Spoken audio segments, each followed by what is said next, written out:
Hi, Dan. Hi, Kate. Hi. Oh, I think it peaked. Oh, no, it didn't. It's fine. No, that's fucking, that's last year. How are you? I'm okay. Why you sound like a robot? Because I kind of feel like a robot. Like, we've done this a few times now. I feel like I need to start with something fresh. Fresh intro. Yeah. Figure it out. How are you? Yeah, I'm really good, thanks. Yeah? Yeah. I cycled to yours today. You did. And so I think I'm still riding the high of the endorphins. Yeah. And I've got this amazing, that if you're listening, you won't be able to see, but this amazing low alcohol. Actually, this is alcohol free, it says, but it does have 0.4%, so that's a lie. But a Brooklyn Brewery special effects hoppy lager. And I will say, it's better than most actual beer.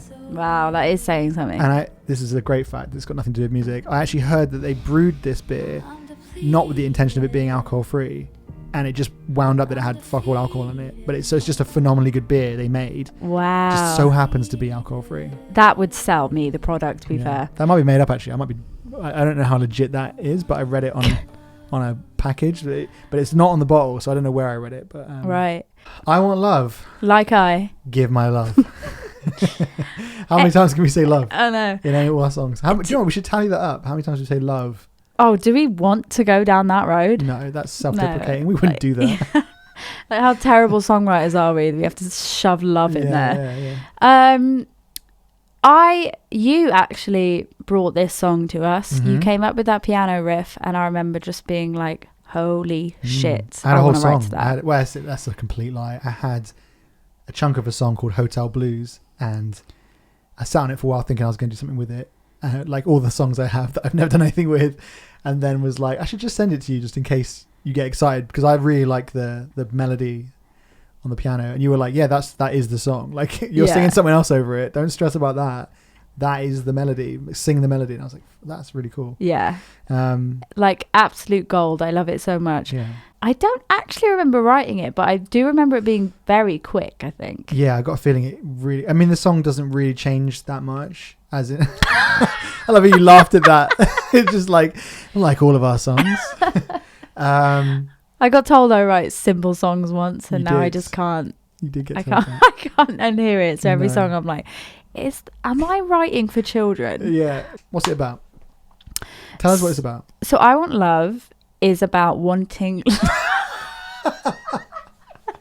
No, it's kind of like an ode to love languages. Mm-hmm. If people don't know of love languages, which is not going to be many of you because everyone knows, but there are 5 main ones, and people can identify strongly with like 1 or 2, I would say. Mm-hmm. And there's... do you know them? I not off by heart. So there's acts of service. Mm-hmm. There is words of affirmation. There's physical touch. There is quality time. And there's one more. There's always one more. There's always one more that you just can't remember. Of the relationship styles you forgot as well. So that's 2 for 2. Ah, fuck my life. Anyway, what would be interesting to know is... I'm guessing it won't be the one you forgot since it doesn't seem that important, but what love languages do you identify with? And I'm assuming, much like most people, there's a love language you prefer to receive and there's a love language you give, and they aren't always the same. Well, yeah, so in my last relationship, I definitely give love in compliments, like words of affirmation in a big way, quality time, and... Gifts. That makes sense because I'm receiving of gifts, which makes sense actually because that is the least favorite. I don't care about receiving gifts. Right. Yeah. So yeah. I actually hate receiving gifts. Yeah, same. Like I find it deeply uncomfortable. Yeah, yeah. But Christmas is great because you can mask it by giving a gift. Yes. That also works. And I like giving gifts, but it probably would still be low on my list of like how I would show someone that I love them. Do you know what I mean?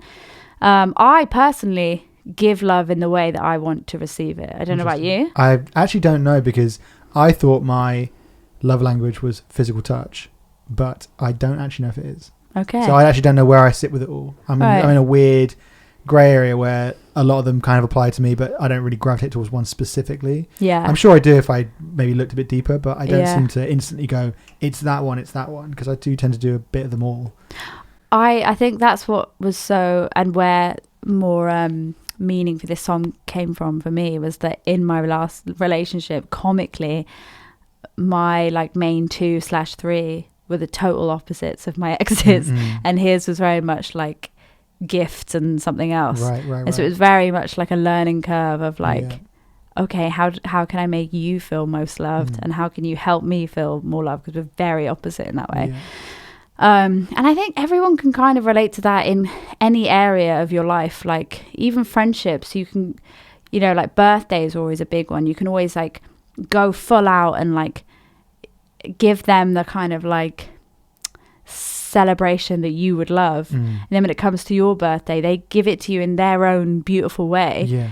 But I think that's birthday blues is such a huge thing, and I wonder it's because of that, because you know how you want to be celebrated when you do it with other people, Right.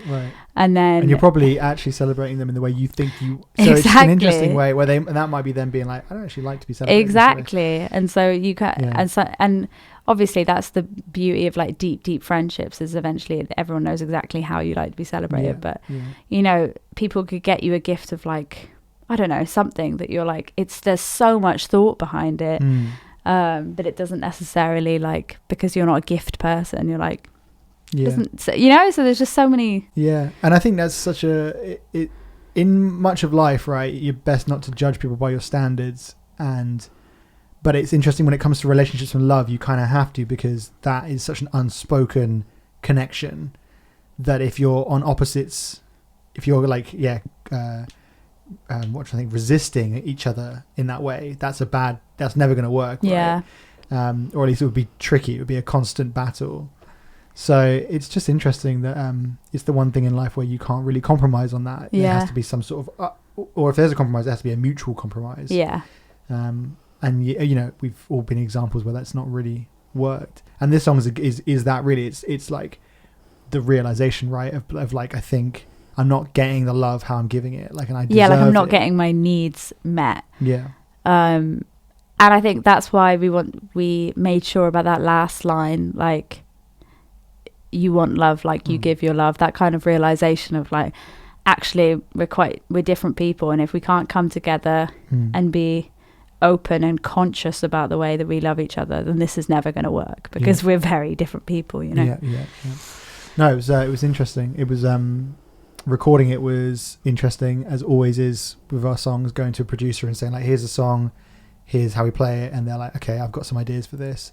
Pete I don't think I fully saw eye to eye with where he saw it going percussion wise, but we had Rick in with us, who's this amazing jazz drummer who's played on like most of the songs we've put out so far, and he played the song with his hands, so like all the drums you hear on it are him using his thumb on the drums, and it gave it that kind of like Massive Attack teardrop feel, but without it being like the obvious programmed beat. There was still some playability to it.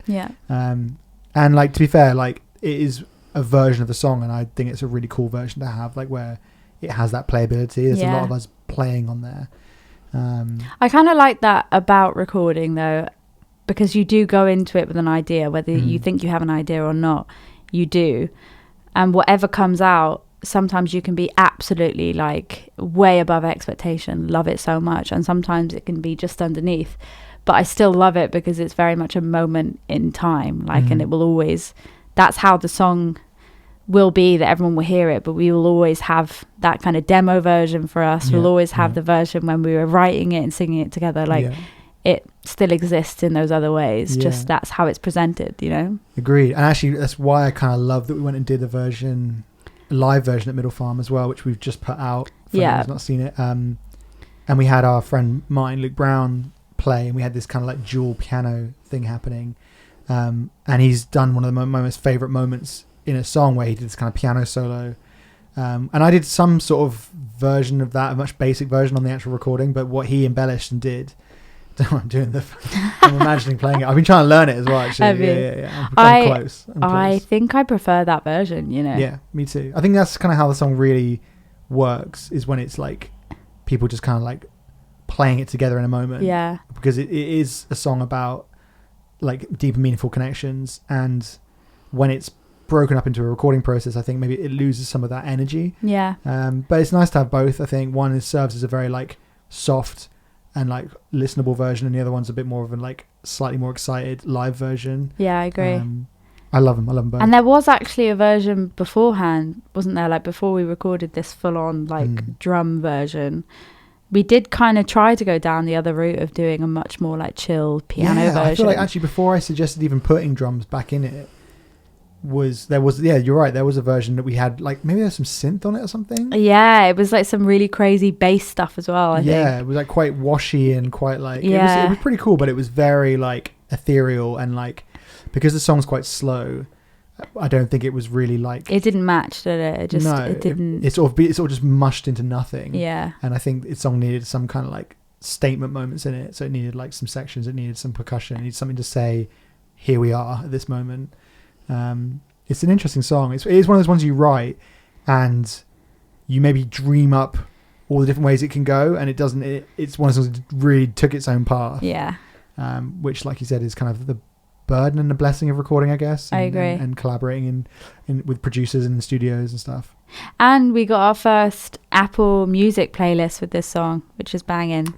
So thanks, Apple. We got the Apple gods. Like a New Americana or something. I mean, I don't even know, wouldn't class this as New Americana, but hey, look, someone slept at the wheel that day. Exactly. It's not on a playlist. We'll take it. We'll take it. But yeah, so I mean, that's a quick and short and sweet, conversation about I Want Love. I'd be interested if anyone has any questions. Please do drop a comment. Radio DB is my favorite. I would suck as a radio host. I would stumble across I'm doing it already.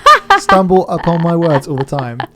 People be like, I think you're much more natural than you give yourself credit for. I don't know. I reckon the producer would be like, spit it out. Tell them what song it is. Until next time, Brainwashed we've got coming out. It's the next single, and I fucking love Brainwash is a really special one. Yeah. I can't wait to have a conversation about that with you. So. Same. Yeah. Till then. Cheers.